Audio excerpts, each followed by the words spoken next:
경제발전소 박연미입니다. 장마와 함께 다시 정치의 계절이 왔습니다. 여야 모두 분주합니다. 여당은 오늘 대선 예비후보 등록을 마치고 야권은 옥석 가리기 바쁩니다. 정치색을 떠나 이 떠들썩한 대선 전초전 속에서 우리가 눈여겨봐야 하는 건 경제 공약의 형태로 드러날 각 주자들의 시대 정신입니다. 코로나가 벌려놓은 격차를 어떻게 줄일 건지, 홀쭉해진 중산층은 어떻게 늘릴 건지, 주거 안정은 어떻게 도모할지, 또 기술 발전에 소외될 노동엔 어떤 대안이 있는지 각 주자는 반드시 이 물음에 대한 답을 가지고 있어야 할 겁니다. 6월 상반기의 마지막 날 경제발전소 저는 박연미입니다.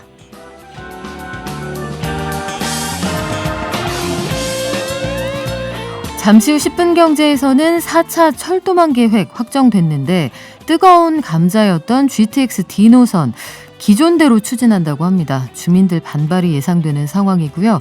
내일 7월 1일부터는 4세대 실손보험이 나온다고 하는데 어떻게 달라지는지 다시 한번 정리해 드리겠습니다.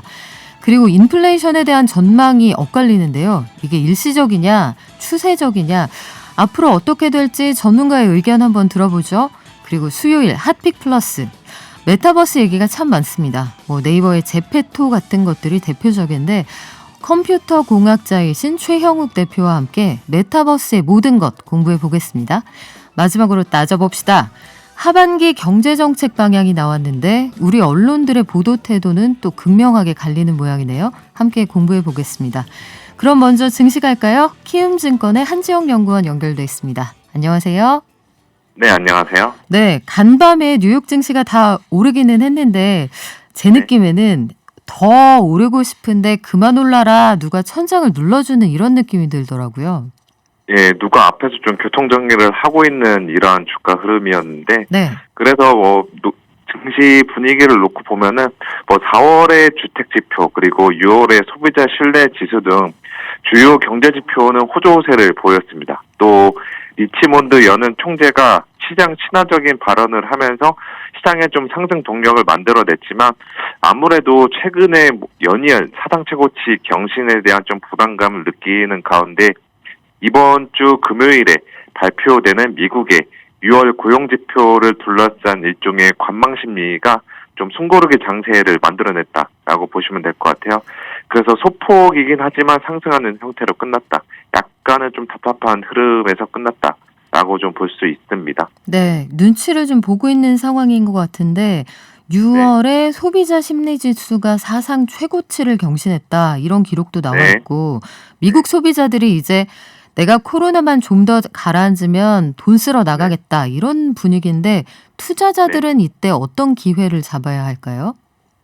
예, 여기서 좀 확인할 수 있는 거는 지금 저희 우리나라 증시나 미국 증시나 모두 인플레이션 급등에 대한 불안 심리가 좀 시장의 상단을 막고 있는 이러한 분위기인데 그런데 실물 경제단으로 넘어가서 보면은 여전히 높은 인플레이션에도 미국 소비자들은 경기에 대해서 현재 경기 상황과 또 미래 경기에 대해서 낙관적인 시각을 견지하고 있음을 좀 확인을 할 수가 있습니다. 또 4월 미국의 대도시 주택가격 지수 같은 경우는 상승률로 보면은 14%대로 1987년 이후 사상 최고의 상승률을 기록했는데 이것도 역시나 공급 부족 이런 측면이 아니라 저금리 기조 속 대도시에 대한 주택들 구입 수요 증가가 늘어났다는 점, 즉 미국인들의 이제 수요 개선은 여전히 진행되고 있다는 점은 저는 긍정적으로 바라보고 있습니다. 그래서 말씀하신 대로 돈 쓰러 나가겠다라는 수요는 저는 여전히 있고 향후에도 충분히 좀 여력이 남아있다라고 좀 바라보고 있습니다. 네, 지금 유럽에서도 보면 그 미국 연준처럼 금리를 올려야 되느냐 유지해야 되느냐 이거 가지고 옥신각신 하는데 유럽 중앙은행의 분위기는 어떻습니까? 네, 지금 유럽 중앙은행 내에서도 이제 그 위원들 간의 의견 충돌이 일어나고 있고 그 중에서도 이제 발언권이 가장 센 어떻게 보면 입김이 가장 센 독일 중앙은행 총재가 계속해서 지금 물가도 올라오고 있는 이러한 상황인데 이거 우리가 빨리 선제적으로 대비해야 되기 때문에 테이퍼링 우리도 해야 된다, 빨리 해야 된다라는 좀 이야기를 하면서 압박을 하고 있어요. 그런데 저는 개인적으로 봤을 때 유럽 중앙은행이 미국의 연준보다 빠르게 그 정책 정상화에 하지 않을 것으로 좀 전망을 하고 있습니다. 왜냐하면은 미국은 지금 경기가 굉장히 좋은데 유럽은 이제 막 살아나고 있는 이러한 수준의 있는 상황이거든요. 저는 그런 것들 봤을 때 지금 벌써부터 조기에 정책 정상화를 나서면서 그 경기의 하방 리스크를 만들어내지는 않을 거다라고 좀 바라보고 있습니다. 네, 유럽은 아직까지 여유 부릴 입장은 아닌 것 같은데 오늘 우리 증시는 어떻게 출발했습니까? 네, 코스피 같은 경우는 지금 소폭 상승세로 출발을 했고요. 그래서 플러스 0.2%대 강세를 보이고 있는 이러한 상황입니다. 대신에 아직 3,294선으로 3,300선을 회복하기까지는 조금 남았다라고 좀 볼 수가 있고요. 그리고 오랜만에 이제 삼성전자, SK 하이닉스 이런 반도체주들이 지금 강세를 보이고 있는데 아마도 이제 미국의 마이크론 테크놀로지 실적 발표를 앞둔 기대감, 또 전 간밤에 미국의 필라델피아 반도체 지수가 강세를 보였다는 점이 이쪽 주식들에 대한 좀 투자 심리를 개선시키고 있는 것으로 보고 있습니다. 그리고 어제 많이 빠졌던 여행 관련주들, 변종 코로나 확산으로 인해서 많이 빠졌던 여행이나 쪽 섬유의복 혹은 이제 음식료 관련주들은 지금 전일 너무 많이 빠졌다는 인식에 일종의 좀 단기적인 저점 매수세, 기술적 매수세가 유입이 되면서 상대적으로 주가 흐름이 좋은 이러한 상황입니다. 네, 지금까지 키움증권의 한지영 연구원이었고요. 방송 끝날 때 다시 만나겠습니다. 고맙습니다. 네, 감사합니다. 네, 저희 방송 중에 샵 0951로 문자 주시면 녹용 선물 세트 보내드립니다. 짧은 문자는 50원, 긴 문자는 100원입니다. 깨어있는 경제발전소. 지금 여러분께서는 경제평론가 박연미가 진행하는 경제발전소를 듣고 계십니다.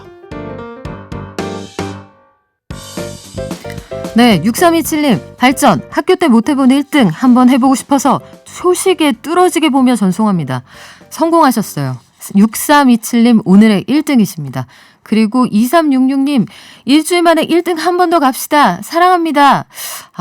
오늘 2등이신데 차석이에요. 내일 더 분발하세요. 하늘 밥도둑님, 오늘의 장원 드리겠습니다. 맨날 추리야, 맨날 책이야. 그 노래죠. 바이브. 네, 차마 제가 부르진 못하겠고요. 참 몹시 칭찬합니다. 뉴스 갈까요? 매일 아침 쏟아지는 경제 뉴스, 아침에 10분만 투자하면 충분히 따라잡을 수 있습니다. 10분 경제. 4차 철도망 계획이 확정이 됐습니다. 서부권 주민들이 굉장히 열망을 했던 이 GTX D노선 강남까지 연결은 안 하는 걸로 결정이 났네요.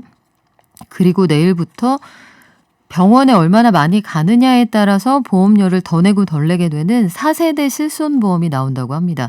마지막으로 증권거래세, 또 건물 관련 증여세가 전년 대비 대폭 늘어났다고 하는데 한국경제신문 나수지 기자와 함께 정리해 보겠습니다. 안녕하세요.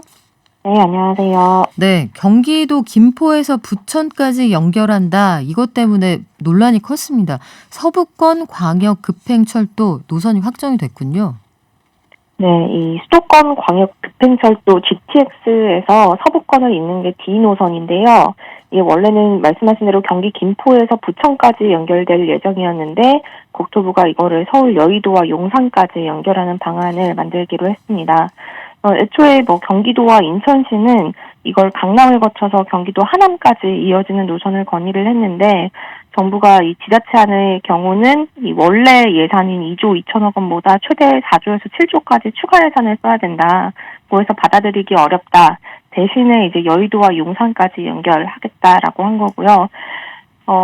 이 D노선을 추가 연장하는 건 아니고 이 GTX B노선이 있는데 이 D노선의 일부 열차가 지나갈 수 있게 하겠다라는 방안을 추진하기로 한 겁니다. 네, 그렇군요. 이 GTX 완공이 된다고 하면은 이 지역계에 계신 분들 출퇴근 시간이 얼마나 줄어들게 됩니까? 네, 만약에 이 계획대로 철도망이 건설이 되면 이 김포 지금은 장기역에서 여의도역까지 41분이 걸리는데요. 이게 24분으로 대폭 줄어들 예정이고 또 장기역에서 용산역까지 지금은 48분이 걸리는데 28분으로 크게 출퇴근 시간이 줄어들 전망입니다. 그런데 정부 안은 이제 이게 B노선하고 연결을 해서 한 번 환승을 하면 이 정도 시간을 단축할 수 있다는 얘기지만 김포나 인천 지역 주민들은 그동안 서부권을 너무 홀대했다 이런 입장이었는데 반응이 좋지 않겠네요. 네, 원래 주장했던 것이 강남까지 쭉 연결되는 안이었기 때문에 이게 받아들여지지 않아서 강하게 반발하고 있는 상황이고요. 예를 들어 GTX B노선도 아직 사업자가 정해지지 않았는데 이것과 연결을 검토하는 거나 아니면 또 이날 서울 지하철 5호선을 김포 검남까지 연장하는 방안도 추가 검토 사항으로 반영을 했거든요. 근데 이것들 모두 말뿐이다, 달래기에 지나지 않는다. 이렇게 철도망 계획에 포함돼도 모든 사업이 추진되는 게 아니고 예비 타당성 조사도 거쳐서 통과를 해야 되기 때문에 좀 달래기에 지나지 않는다라는 반발 여론이 있는 상황이고요. 근데 또 반대로 일각에서는 이렇게 장기간 대규모 투자가 필요한 철도망 구축 계획인데 이거를 여론에 따라서 즉흥적으로 바꿀 수는 없다. 이런 여론들도 있는 상황입니다. 네, 양측의 입장이 다 납득이 되는데 일단은 출근 시간에 그 지나친 혼잡도는 좀 낮출 수 있는 그런 조치가 좀 필요하지 않을까 싶습니다. 내일부터 7월이네요. 내일부터는 4세대 실손 보험이 나온다고 하는데 4세대는 기존하고 뭐가 달라지나요? 네, 일단 내일부터 가입할 수 있는 4세대 실손보험은 이 병원을 더 많이 갔으면 보험료를 더 내고 70%까지 보험료를 덜 낼 수 있고 또 반대로 병원을 많이 가면 자기 부담이 비율이 더 높아지는 구조입니다. 지금이 3세대 실손보험인데 이 3세대 실손보험은 의료보험 보장을 받는 급여와 비급여 진료를 모두 똑같이 보장을 하고 있는데요. 이 4세대 실손보험은 이 비급여 진료를 분리해서 비급여 진료를 많이 받으면 보험료를 더 많이 내도록 바꾼 겁니다. 대표적인 비급여 항목이 도수치료, 영양제 같은 건데 여기에 대한 보장은 좀 줄어들고 또 급여 항목 중에서 불임 관련 질환이나 선천성 뇌질환 관련 같은 필수 보장은 좀 늘어날 예정입니다. 네, 가입하시고 싶은 분들은 어떻게 하면 돼요? 네, 내일부터 손해보험사 10곳 그리고 생명보험사 5곳에서 총 15개 보험사에서 가입하실 수 있고요. 신규 가입도 가능하고 기존 상품에서 갈아타시는 것도 가능합니다. 그러니까 실손보험 그동안 가입만 해놓고 쓰지 못했던 분들이라면 또 갈아타기도 고려해보실 만할 것 같습니다. 네, 근데 이거 좀 신중하셔야 되는 게 새로운 세대의 보험이 나올수록 혜택, 보장 이런 것들은 좀 줄어든다는 거 꼭 고려해서 건강 상태 감안해서 갈아타게 하시면 좋겠습니다. 지난해에 세금을 낸 국세 통계가 나왔는데 증권거래세하고 건물 관련 증여세가 그렇게 많이 늘었나요? 네, 이 주식 거래할 때 내는 증권거래세가 9조 5,148억 원으로 집계가 됐는데 이게 전년보다 2배 이상 늘어난 겁니다. 특히 코스닥 시장에서 증권거래세가 상당히 늘었는데 2019년에는 2조 8천억 원 수준이었던 게 지난해는 6조 6천억 원까지 2배 이상 훌쩍 불어났거든요. 또 코스피 시장 거래세도 2019년에는 1조 3,200억이었는데 지난해에는 2조 6천억까지 2배 정도 크게 늘었습니다. 부동산 관련 세금은 건물 증여세가 많이 늘었는데요. 지난해 증여세 신고 건수가 21만 4,600건으로 전년 대비 한 40% 정도 늘었는데요.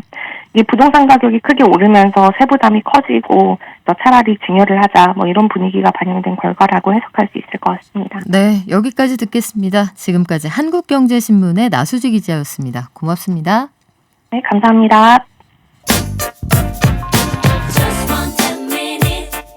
지금 여러분께서는 경제발전소를 듣고 계십니다.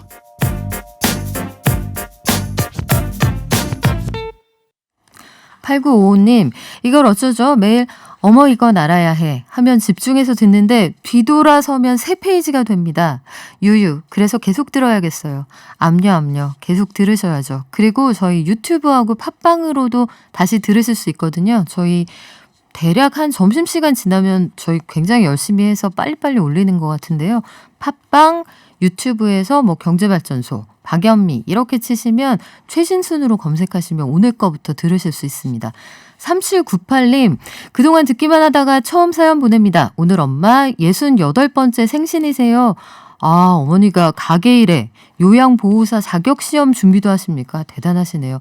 꽃길만 걸으시기 바랍니다. 축하드립니다. 자, 우리는 금리 얘기를 좀 해봐야겠네요. 대출금리 걱정하시는 분들 많을 텐데 물가가 계속 올라간다는 진단이 나오면 필연적으로 금리가 올라갑니다. 이 물가라는 게 경기의 어떤 체온 같은 거라고 치면 물가가 많이 올라가면 이 고열이거든요. 고열이 있다 하면 금리라는 해열제로 처방을 내리게 되는데 그래서 진단이 중요한 겁니다. 관련 내용 황세훈 상명대 개관연구원 연결해 알아보겠습니다. 안녕하세요. 네네, 안녕하세요. 네, 어제 그 국책연구기관인데 한국개발연구원 KDI의 경제전망실장님이 인플레이션 네네. 이거 일시적이다 이렇게 진단했더라고요. 네네. 어떻게 보셨어요? 네, 일단 KDI 쪽에서는 경제 전망에서 인플레이션이 일시적인 현상에 그칠 가능성을 오히려 더 높게 지금 진단을 하고 있습니다. 발표 내용들을 조금 살펴볼 필요가 있을 것 같은데요. 이제 최근 우리 경제가 이제 수출이 개선되고 있고요. 경기가 완만하게 회복은 되고 있지만 여전히 이제 위기 이전의 성장 경로를 하회하고 있다. 특히 이제 산업별, 업종별의 경기 격차가 꽤 크게 나타나고 있고요. 그다음에 민간 소비의 위기 이전 수준 미회복 이런 것들을 살펴볼 때 단기간에 경기가 과열될 가능성은 낮고 그렇기 때문에 인플레이션도 일시적인 현상이 될 것으로 그렇게 이제 주장을 하고 있습니다. 그렇기 때문에 향후 통화 정책 방향성에 대해서도 이제 언급을 하게 되는데 인플레이션이 일시적 현상에 그칠 가능성이 높기 때문에 통화 정책 기조 전환은 신중히 추진할 필요가 있다. 이렇게 이제 진단을 내리고 있죠. 재무정책 방향에 대해서도 그 위기가 경제 주체별로 불균등한 타격을 주고 있고요. 그다음에 급증한 국가 채무 등을 고려할 때 재정 정책은 취약 피해 계층에 집중해 지원할 필요가 있다. 이렇게 이제 지적을 하고 있습니다. 가장 대표적인 국책 연구기관에서 인플레이션은 일시적인 현상일 가능성이 높기 때문에 통화 정책 기조의 변경도 신중하게 검토할 필요성이 있다라는 주장을 제기를 한 거죠. 물론 여기에 대해서 이제 반론도 상당히 강하게 이제 나타나고 있습니다. 어제 이제 그 인플레이션에 관련된 세미나에서 이제 이화여대 교수님 한 분께서는 인플레이션에 대한 진단 및 전망에 대해서 단기적 현상에 그치지 않고 당분간 지속적으로 나타날 가능성이 높다라는 의견을 또 이제 내신 분도 계시거든요. 네.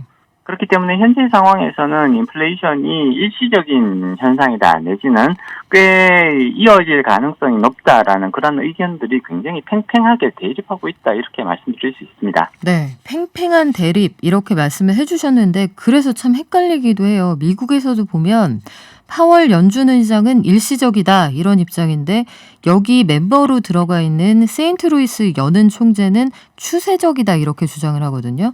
연구원님은 그렇습니다. 어떤 입장이세요? 저는 인플레이션이 단기적 현상으로 그칠 가능성을 오히려 낮게 보고 있습니다. 추세적으로 간다 이렇게 보시는군요. 예, 추세적으로 이어질 가능성을 더 높게 지금 예상을 하고 있는 거죠. 지금 우리나라 인플레이션, 이제 글로벌 인플레이션 관점에서 접근할 필요성이 있을 텐데 우리나라 인플레이션의 원인을 살펴보면 내부적인 대내적인 요소보다는 오히려 대외로부터의 영향이 훨씬 더 크게 나타나고 있고요. 그리고 그 대외적인 요인들 중에서 가장 중요한 부분은 글로벌 중앙은행들, 특히 미국 연준의 통화 공급 확대가 가장 중요한 원인이라고 볼 수 있는 거거든요. 연준은 현재도 매달 1,300억 달러 규모의 양적 완화를 실시하고 있습니다. 이것 때문에 지금 연준의 대차 대조표가 지금 계속해서 상승하고 있는데 연준의 대차 대조표를 살펴보면 2020년 작년 3월이죠. 작년 3월에 약 4.2조 달러 정도였던 것이 현재는 지금 7조 달러를 상회하고 있습니다. 1년 3개월 기간의 동안 약 3.5조 달러 이상 지금 증가하고 있는 것으로 지금 나타나고 있는데요. 이게 얼마만큼 빠른 속도로 자산 규모가 증가하고 있는 것이냐면 네. 2008년에 이제 글로벌 금융위기가 있었잖아요. 그렇죠. 그 2008년 글로벌 금융위기 이전에 연준의 자산 규모는 1조 달러가 채 안 됐었습니다. 아, 그래요? 그 이후에 글로벌 금융위기 대응 과정에서 이제 연준의 자산 규모가 급격히 증가를 하죠. 그때 양적 완화를 실시를 했었거든요. 네. 그래서 2014년에는 4조 달러를 돌파를 하게 됩니다. 이제 1조 달러에서 4조 달러 돌파까지 걸리는 시간이 약 5년 이상 정도가 소요가 되거든요. 물론 이때는 인플레이션이 발생하지 않았죠. 네. 그렇지만 코로나19 이후에 지금 1년 3개월의 기간 동안 연준의 자산 규모는 3.5조 달러 이상 증가를 하게 되고요. 이 증가 속도가 글로벌 금융위기 때는 비교도 할 수 없을 정도로 빠른 속도로 지금 자산 규모가 증가를 하고 있거든요. 그만큼 연준이 과격하게 돈 풀기를 하고 있다라는 의미인 것이고요. 이 정도의 돈 풀기에서 인플레이션이 생기지 않는 것이 오히려 이상한 상황이라고 볼 수 있습니다. 실제 원자재 가격이 상승하면서 인플레이션 압력은 현실화되고 있는데요. 이러한 현상은 글로벌 금융위기 이후에는 관찰하기 어려웠던 현상입니다. 돈 풀기가 이어져 왔었지만 글로벌 금융위기 이후에도 사실 원자재 가격이 상승하면서 지금과 같은 높은 수준의 인플레이션이 나타났던 시기는 오히려 없었다고 평가를 할 수 있거든요. 따라서 이런 부분들을 새로운 현상들, 그다음에 엄청난 속도의 돈 풀기 이런 것들을 감안을 할 때 인플레이션은 오히려 추세적인 현상으로 나타날 가능성을 더 높게 예상해 볼 수 있는 것이고요. 파월 의장 같은 경우는 네. 지금 인플레이션이 일시적이라는 견해를 여전히 유지를 하고 있습니다. 그렇지만 생각보다 인플레이션이 길어지고 있다는 이런 부분들도 또 인정을 하고 있거든요. 따라서 향후 인플레이션에 대한 견해가 계속해서 바뀌어 나갈 가능성도 우리가 충분히 예상해 볼 수 있는 것이죠.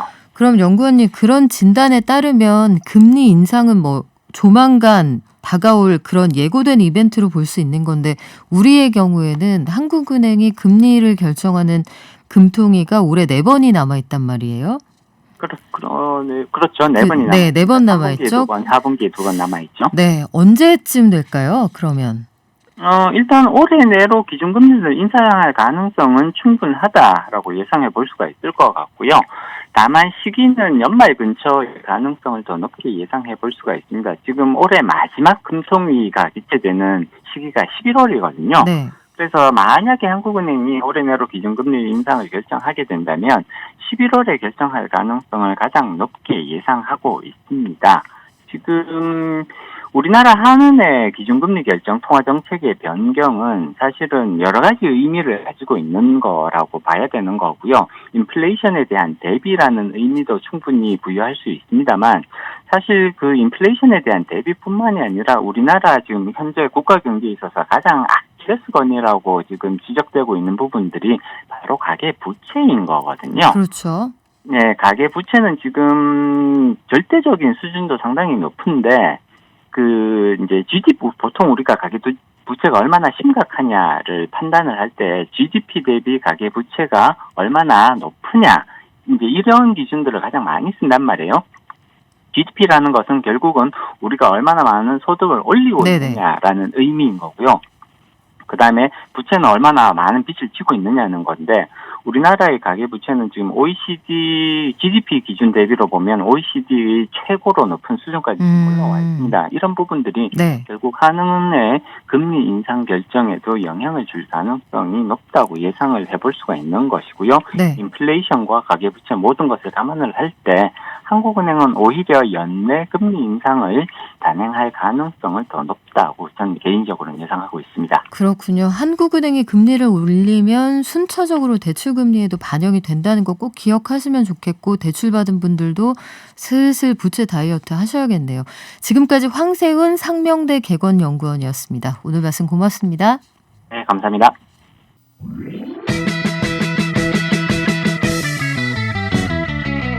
발빠른 경제발전소. 경제발전소 박연미입니다에서는 여러분의 소중한 의견을 받고 있습니다. 짧은 문자 50원, 긴 문자, 사진 문자 100원, 샵 0951 또는 TBS 앱을 통해 받습니다.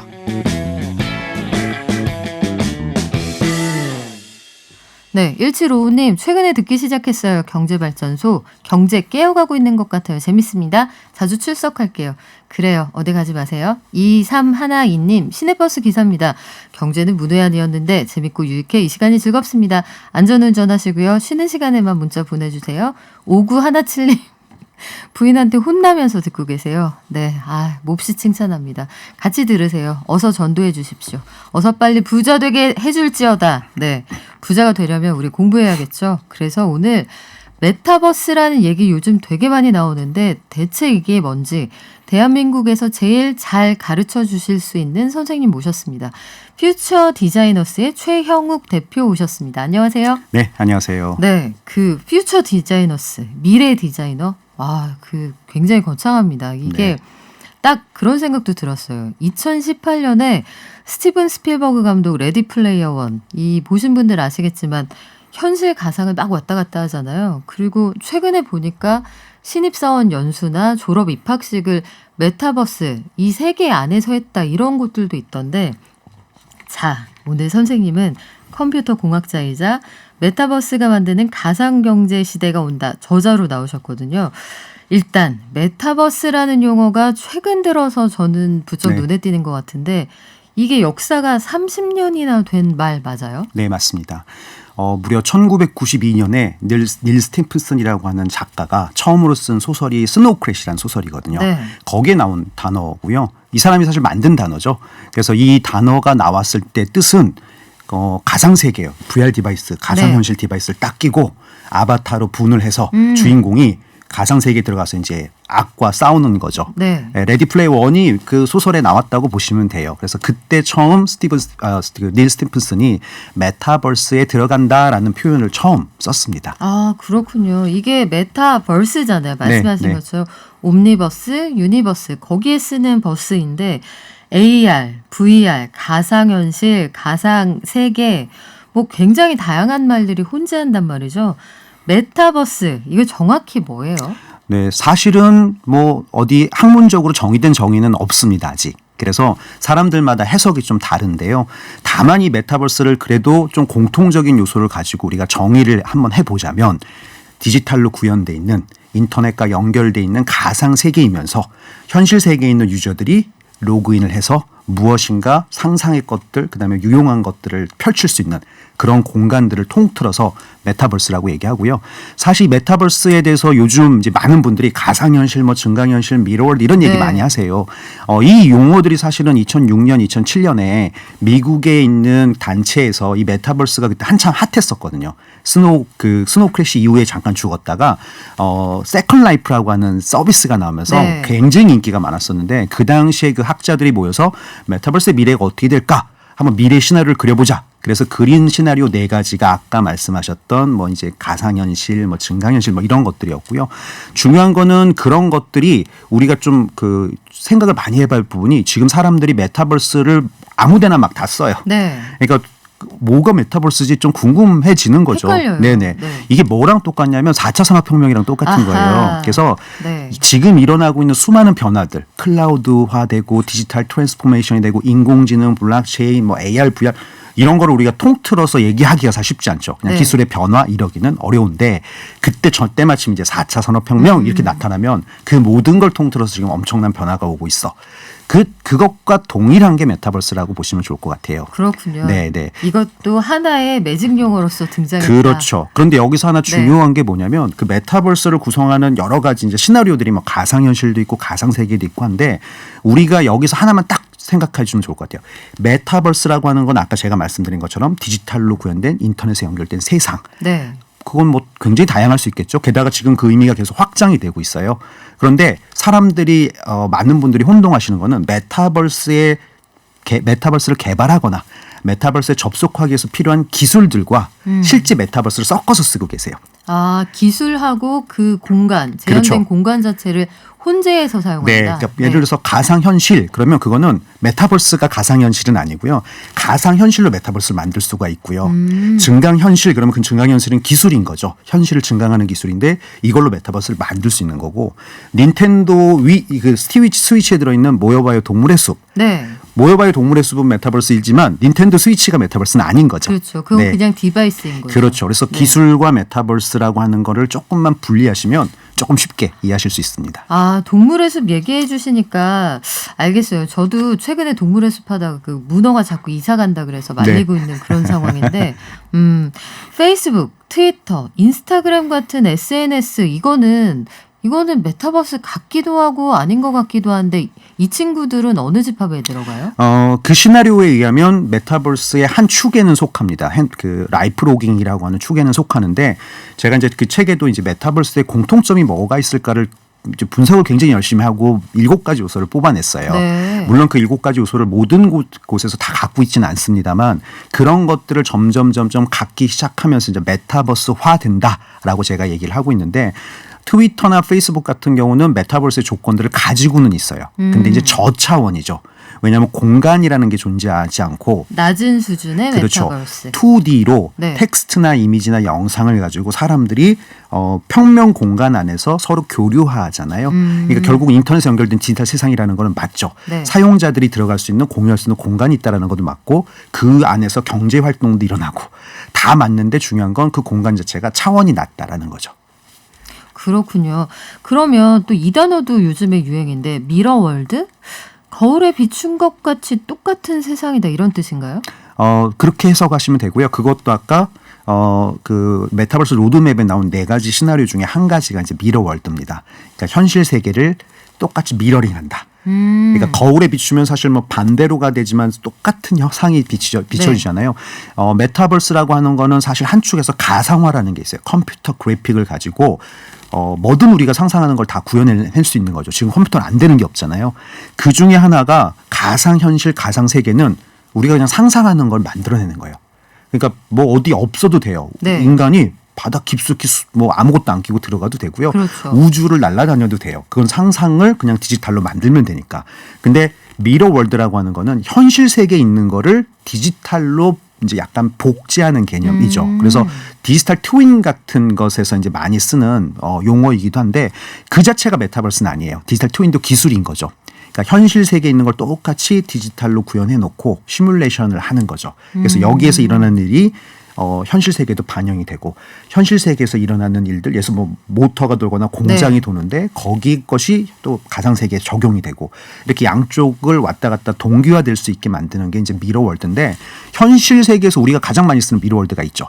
구글맵, 구글 얼스 같은 것들. 그렇군요. 네, 실제 있는 길인데 디지털 디바이스 안에 정보와 함께 구현을 해내니까요. 그렇죠. 근데 그것이 미러월드 내지는 디지털 트윈은 맞는데 정말 그게 메타버스냐 그러면 사실은 우리가 그 안에서 상호작용하지는 않잖아요. 그렇죠. 그리고 우리가 그 안에 들어가서 뭐 가치적인 활동을 뭐 많이 하지는 않고 근데 뭐 미국 같은 경우 이제 웨이즈 같은 소셜 내비게이션 서비스 같은 게 있습니다. 유저들이 그 안에서 막 정보를 남기고 서로 교류를 하기도 해요. 그래서 메타버스화 될 수 있는 가능성이 조금 더 있다 이렇게 저는 보고 있습니다. 가능성이 열려있는 네. 기술 여기까지 와 있는데 생각해보니까 이미 우리가 메타버스라는 걸 의식하지 못한 사이에 꽤 많이 접하고 있다는 생각도 들어요.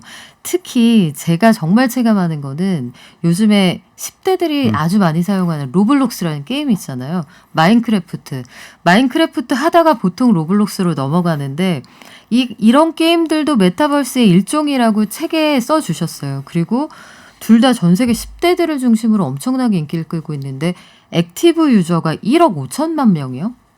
네, 마인크래프트랑 로블록스는 둘 다 약간 비슷한 성향을 띠고 있어요. 그 오픈 월드라고 보통 부르는데 완전히 그냥 열려 있는 세계인 거죠. 그러니까 그 안에 가서 우리가 예전에 뭐 팩맨이라든가 갤럭을 하면 딱 정해진 공간에서 정해진 대로만 움직여야 되잖아요. 근데 이 게임들의 공통점은 아무데로나 갈 수 있어요. 맞아요. 어디로 가라라는 지시도 없는 거죠. 그래서 아이들이 그 안에 들어가면 뭐 벽돌을 수집하기도 하고 나무를 자르기도 하고 집을 짓기도 하고 전투를 하기도 하고 친구들과 힘을 합쳐서 뭘 만들기도 할 수가 있는 거죠. 그래서 둘 다 그런 형태의 샌드박스 게임이다라고 보면 되는데요. 둘 다 처음에 시작은 2000년대 초반에 시작이 됐어요. 그러니까 오래된 게임들이에요. 꽤 오래됐네요. 네. 그 당시에는 컴퓨터 성능이 좀 좋지 않았고 모니터나 이런 해상도 그래픽 성능들도 사실 좋지 않았다 보니까 블럭 형태 이제 엉성한 왜냐하면 이게 아무 데서나 돌아야 되는데 정교하게 만들면 사실 안 돌거든요. 그래서 엉성하게 시작됐던 게임들이다 보니 가볍죠. 쉽게 할 수 있고 그리고 모바일에서도 쉽게 포팅이 돼서 쓸 수가 있고 아이들이 이걸 좋아하는 이유는 우리 지금 10대들이 사실은 태어나서 자아가 생기기 시작할 때 손 안에 스마트폰이 주어졌던 세대들이에요. 같이 컸어요. 네, 휴대폰하고. 엄마 아빠들이 네. 애가 조금만 하면 그냥 바로 휴대폰. 그렇죠. 뭐 네. 핑크퐁 없이 애 키우기 힘듭니다. 그렇죠. 그러니까 네. 그때부터 이걸 쓰다 보니까 이 아이들한테는 분신이에요. 이게 자기 몸의 일부죠. 우리 안경 쓴 사람들이 안경이 몸의 일부 같잖아요. 그렇죠. 저 안경 끼고 세수한 적도 있거든요. 그런 것처럼 아이들은 스마트폰이 몸의 일부입니다. 네. 신체 일부. 그래서 그 신체 일부라는 얘기는 스마트폰 자체가 항상 인터넷에 연결되어 있는 디바이스다 보니까 그들의 삶 자체가 항상 인터넷에 연결되어 있는 삶이에요. 메타버스는 아까 제가 말씀드린 것처럼 온라인과 오프라인의 경계를 포함하는 디지털 가상세계잖아요. 그럼 이 아이들은 이미 현실 세계에 있으면서 동시에 가상세계에 존재하는 거예요. 아, 나는 두 곳에 존재하는군요. 늘. 그 두 곳이라고 말하기에도 사실 부족하죠. 왜냐하면 로블록스 안에 그렇죠. 마크에도 들어가 포트나이트 있고. 안에 마크 안에 네. 여러 군데 동시다발적으로 존재할 수 있고 그렇기 때문에 이 아이들은 이제 메타버스와 현실 세계를 구분할 수 없는 삶을 사는 그런 아이들이다. 그런 아이가 네. 저희 집에도 하나 있답니다. 네, 모든 집에 있습니다. 이 1억 5천만 명 그리고 16세 미만의 이용자가 대다수일 뿐만 아니라 체류하는 시간이 굉장히 길다 이렇게 생각을 하면 앞으로 이 친구들이 이끌어갈 사회상 굉장히 달라질 거다 이런 생각도 드는데 특히 최근에 보면 이 로블록스라는 게 참 인기가 많아요. 사실 마인크래프트보다 더 인기를 얻고 있는 그런 상황인데 이거 왜 그렇게들 좋아하나요? 사실은 둘 다 굉장히 재미있어하고 좋아합니다. 그러니까 로블록스의 유저는 마인크래프트 유저이기도 해요. 그러니까 우리가 이거 분리해서 이게 더 좋아, 이게 더 나빠라고 하지만 아니 뭐 어떤 게 더 좋다 이렇게 얘기하지만 실제 그 아이들은 두 가지를 다 합니다. 두 가지를 다 하는데 로블록스 쪽이 조금 성격이 네. 그 아이들한테 조금 동기를 더 많이 주는 거죠. 무슨 동기냐면 인간의 욕망이라고 하는 거는 사실 무엇인가 이룰 수 있고 무엇인가 얻을 수 있으면 거기에 더 중고가치를 줄 수밖에 없잖아요. 그렇죠. 마인크래프트도 자기가 원하는 걸 마음껏 만들 수 있어요. 크리에이터 커뮤니티. 그러니까 그렇죠. 그 마인크래프트에서 제공되는 툴을 이용하면 쉽게 그 안에서 집도 짓고 게임도 만들고 자기 뭔가 캐릭터도 얼마든지 꾸밀 수 있고요. 꾸밀 수도 네. 있고. 근데 로블록스 같은 경우는 그게 또 조금 더 진화가 돼 있어요. 더 정교하고 그다음에 로블록스 그 스튜디오 같은 걸 활용하면 이제 루아라고 하는 간단한 스크립트 랭귀지를 씁니다. 네. 아주 코딩하기가 쉬워요. 그래서 전 세계 지금 로블록스를 가지고 게임을 만드는 사람들이 800만 명이 넘습니다.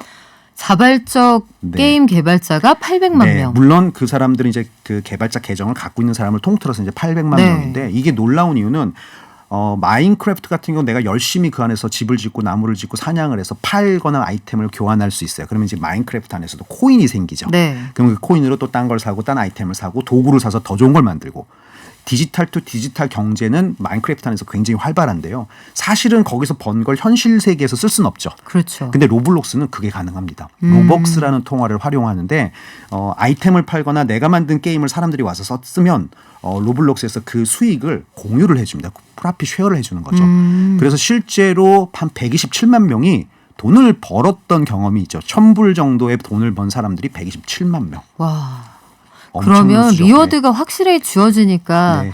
보다 집중해서 보다 더 좋은 게임을 만들고자 하는 의욕이 막 불타오르겠네요. 네, 그러니까 개발자들이 많아지고 사람들이 참여가 많아지니까 또 로블록스가 또 그걸 더 진작시키고 커뮤니티를 더 발전시키고 그래서 실질적으로 로블록스 같은 경우는 한 10만 로벅스 정도가 생기면 교환소에서 현실 돈으로 바꿔줍니다. 실제 리얼머니로. 맞아요. 그게 한 350불 정도 돼요. 그러니까 40만 원 정도. 큰 돈이네요. 네. 지금 아마 듣고 계신 분 중에 어린아이가 없거나 게임을 안 하시는 분들은 이게 무슨 소리야 하실 수도 있을 텐데 로블록스나 마인크래프트가 약간 그 네모난 벽돌 같은 것들로 꾸며져 있는 그 세상 안에서 나도 꾸미고 그리고 개인기도 만들고 집도 꾸며가면서 여기서 뭐 싸우기도 하고 아니면은 연합해서 어딘가 여정을 떠나기도 하고 이런 게임이거든요. 앞서 말씀드렸던 그 동물의 숲이라는 것도 거기 들어가서 사는 겁니다. 그 일종의 어떤 섬 같은 데에서 네. 주민들이 살게 되고요. 거기에 그 NPC로 등장하는 다른 캐릭터들하고 교류도 하고 대출도 받고 네네. 돈을 상환하기도 하고 이런 것들이 이루어지는 그런 게임인데 로블록스 자체가 게임 개발자들을 이렇게 키워내는 플랫폼이기 때문에 아이들이 열광한다는 생각도 드는데 네네. 우리도 예전에 왜 지금 다시 부활을 준비하고 있는 싸이월드 여기 아바타도 있었고 도토리로 거래도 했고 여기 보면은 본인의 감정 상태 드러내기 위해서 돌아 누워 앉아 있기도 하고 대굴대굴 구르기도 하고 그랬잖아요. 요것도 그럼 메타버스입니까? 그렇죠. 그러니까 제가 아까 말씀은 안 드렸는데 메타버스의 그 7가지 속성 중에 제일 중요한 이제 몇 가지 중에 하나가 이제 아까 말씀하신 그 경제 체제. 그러니까 사용자가 들어가서 뭔가 생산을 하고 그리고 생산된 거를 소비할 수 있으면 사실 그게 경제 기본이잖아요. 생산이 있어야 잉여가 생기고 잉여가 생겨야 교환 가치가 생기고 교환 가치가 생겨야 경제라는 게 이제 형성이 되니까. 근데 그 로블록스나 마인크래프트 안에는 그게 동작을 하고 있고요. 그다음에 지금 말씀하신 그 싸이월드도 옛날에 도토리 가지고 네. 지분을 꾸몄잖아요. 방 꾸미고 뭐 스킨 사고 노래 사서 그 도토리 매출만 해도 몇백억이 될 정도로 어마어마하게 네. 컸었는데요. 그것도 역시나 경제 체제라고 볼 수 있는데 이 로블록스 마크 그다음에 이 싸이월드의 공통점 중 그러니까 그 메타버스가 갖고 있는 공통점 중에 하나가 내가 그 세상 안에 들어가 있지 않더라도 그 세상은 멈추지 않고 돌고 있어야 돼요. 그러니까 시간계가 존재한다라는 거죠. 누군가는 거기에서 계속 무언가를 하고 있어야 네, 되는군요. 네. 그리고 그러니까 아무도 없다 하더라도 설령 아무도 로그인하지 않았다 그래도 그 세계가 없어지지 않는 거죠. 살아 있는 거죠. 마치 현실 세계처럼. 네. 그래서 그렇게 지금 돌고 있는 게 로블록스 마인크래프트라면 싸이월드도 사실은 돌고 있는데 이것도 차원이 낮죠. 왜냐하면 공간이라고 하는 게 2D로 평면으로 그냥 방이 있고 막 이동하는 자유도 같은 건 없잖아요. 그래서 싸이월드마저도 그런 저차원의 기준으로 보면 메타버스에는 속한다. 라고 볼 수 있습니다. 네, 앞으로 원래 싸이월드가 7월쯤에 재개장한다고 했는데 10월로 늦춰졌거든요. 이들이 어떤 모습을 보여줄지 그리고 이 안타깝게 모바일 세상으로 전환하는데 좀 늦었잖아요. 한국형 메타버스의 미래가 어떻게 될지 보여줄 수 있으면 좋겠다 이런 생각도 드는데요. 최신 경제 트렌드 가운데 하나만 콕 집어서 제대로 파보는 핫픽 플러스 오늘 정말 재미있었습니다. 퓨처 디자이너스의 최형욱 대표와 함께했습니다. 고맙습니다. 네, 고맙습니다. 깊이 있는 경제발전소 시민과 함께 공부하는 경제시사 프로그램 경제발전소 박연미입니다. 한쪽으로 치우치지 않고 평균대 위에서 딱 따져보겠습니다. 쏟아지는 기사 속에서 중심 잡는 법 배우는 따져봅시다. 오늘은 이정호 전 미디어오늘 편집국장님 모셨습니다. 안녕하세요. 예, 반갑습니다. 네, 오늘은 어떤 내용 따져볼까요? 그저께 발표한 정부의 하반기 경제 정책 운영 방향 요거 발표됐는데요. 요거 이야기 좀 해보려고 합니다. 네, 이게 기획재정부가 매년 상반기 하반기에 한 번씩 내놓는 건데 하반기 경제정책 방향 어떤 내용이 들어있습니까? 이제 코로나가 약간 극복되는 단계인데 이걸 이제 윗목에 있는 분들에게까지 좀 영향을 미치게 하자 이런 취지인데요. 청년하고 그 소상공인에게 대부분 다 집중돼 있습니다. 그 청년 쪽은 이제 2가지 정도였는데 이제 구직 수당을 조금 더 완화해 가지고 주는 거 기존에 있던 제도였습니다. 그리고 이제 청년 내일 저축이라는 게 있었고요. 그다음에 소상공인은 이미 이제 시중에 다 이제 알고 계시다시피 2분기에 사용한 것보다 좀 더 카드를 많이 쓰면은 10% 캐시백 해주는 거, 요게 이제 제일 큰 거였고, 제조업도 다 많이 이제 회복이 된 상태에서 소상공인은 요거 아니면 해결이 안 된다 이렇게 판단한 것 같습니다. 그렇군요.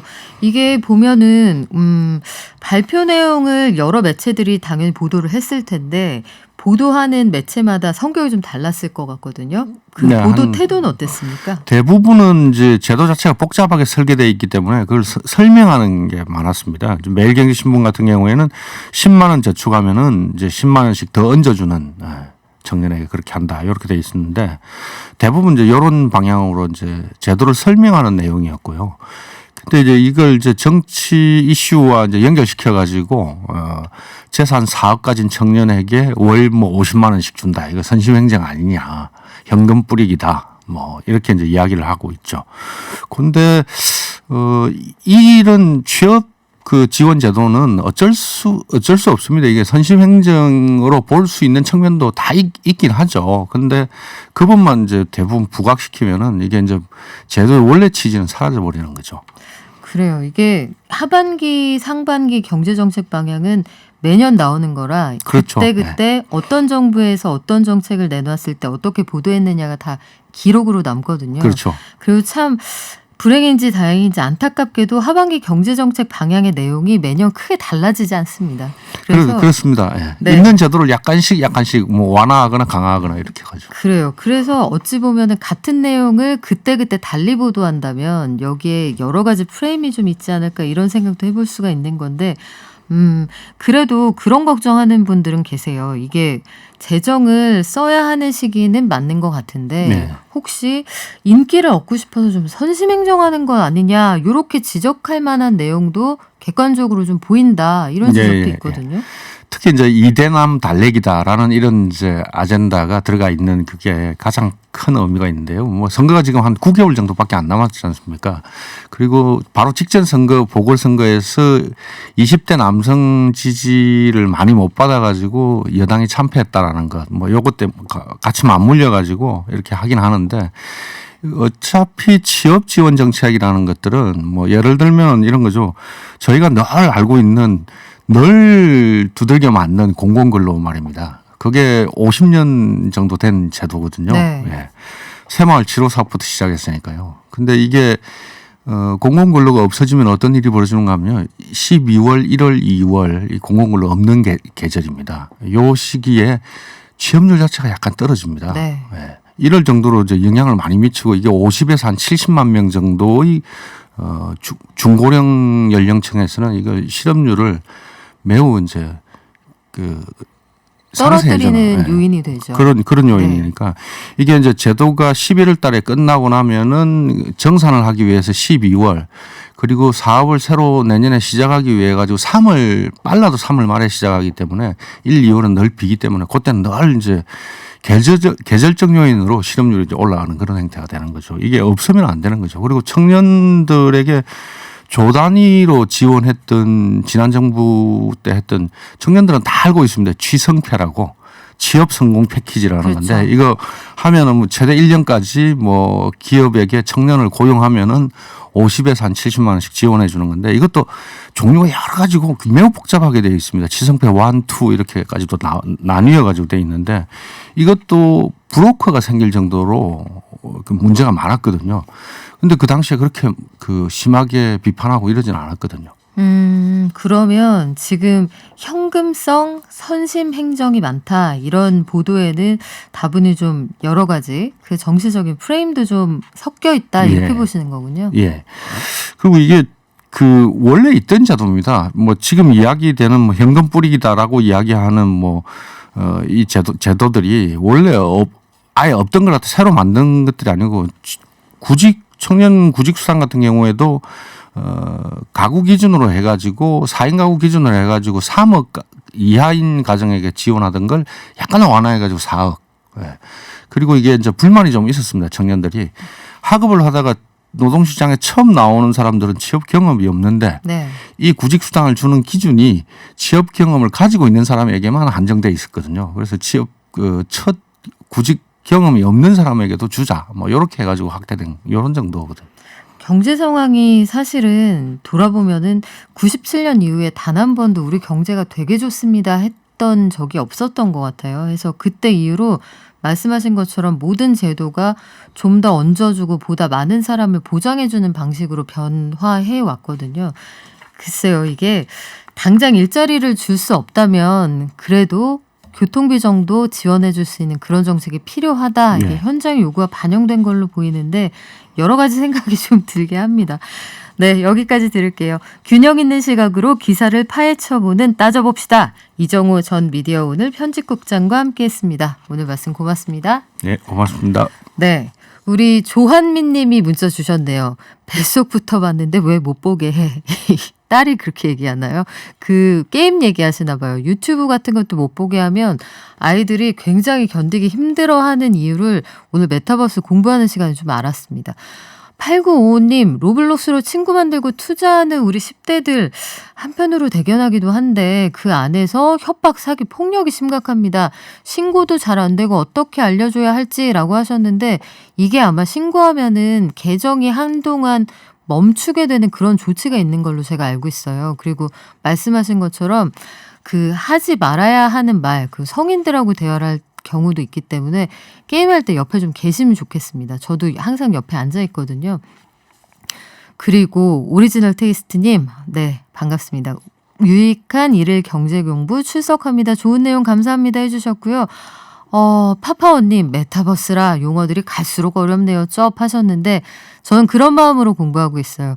김연아 선수가 트리플 악셀 이런 거 성공했다 그러면 되게 신나잖아요. 근데 트리플 악셀이 뭔지는 잘 모르거든요. 하나씩 배우면서 기쁨의 사전을 채워간다. 저는 그렇게 정신 승리하고 있습니다. 증식할까요? 한지영 연구원님 연결돼 있나요? 네, 나와 있습니다. 네, 지금 코스피 어떻습니까? 네, 장 출발 당시와 비슷하게 지금 플러스 0.3%대의 견조한 상승 흐름을 보이면서 3,300선 탈환을 시도하고 있습니다.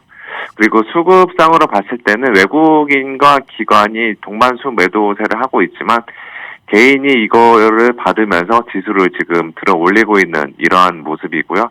또 업종 관점에서 봤을 때는 아까랑 비슷하게 SK 하이닉스와 같은 반도체 업종들이 강세를 보이고 있고, 오늘은 이제 오랜만에 LG화학, SK 이노베이션, 삼성 SDI 같은 2차 전지 업종들이 좀 그동안 많이 눌렸다는 인식으로 반등세를 보이고 있습니다. 그리고 테마 관련해서는 코로나 관련 테마주들이 어제에 이어서 강세를 보이고 있는데, 변종 코로나 확산 우려가 일종의 이 업종들의 호재로 작용하고 있지만, 이거 이외에도 러시아의 스푸트니크 V 백신이 변종 코로나를 90% 예방한다는 소식이 전해졌습니다. 그래서 이 회사와 컨소시엄을 결성하고 있는 휴원스 글로벌 같은 업체들은 10%대 넘는 급등세를 보이고 있는 이러한 상황입니다. 네, 우리 오후에 뭐 조심하면 될까요?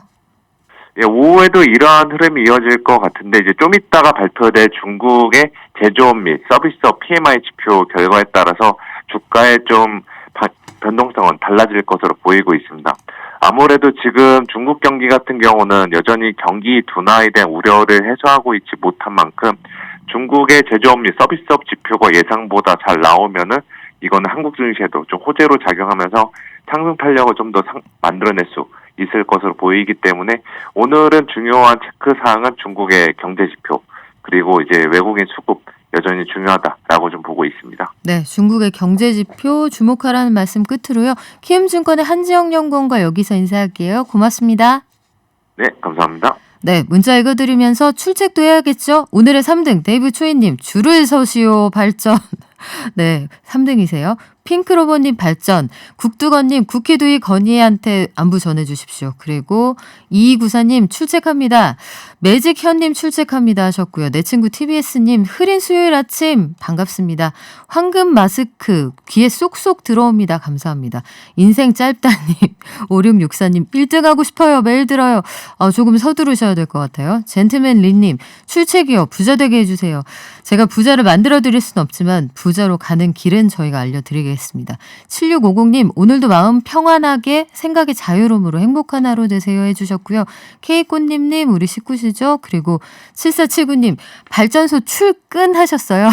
SGG님 오프닝 좋네요. 즐거운 하루. 전 업무하러 갑니다. 출석 체크 딱 찍고 가셨고요. 파라나188님 제주도에서 오시죠? 고맙습니다. 7650님 편한 진행 감사합니다. 머리 큰 남편님 김처복마님 반갑고요. 우리 내일도 열심히 준비해서 올 건데 어떤 내용 다뤄줬으면 좋겠다 가끔 보내주시거든요. 그런 것들도 적극적으로 반영해서 밥상 한번 열심히 차려보겠습니다. 내일 돌아올게요. 발전.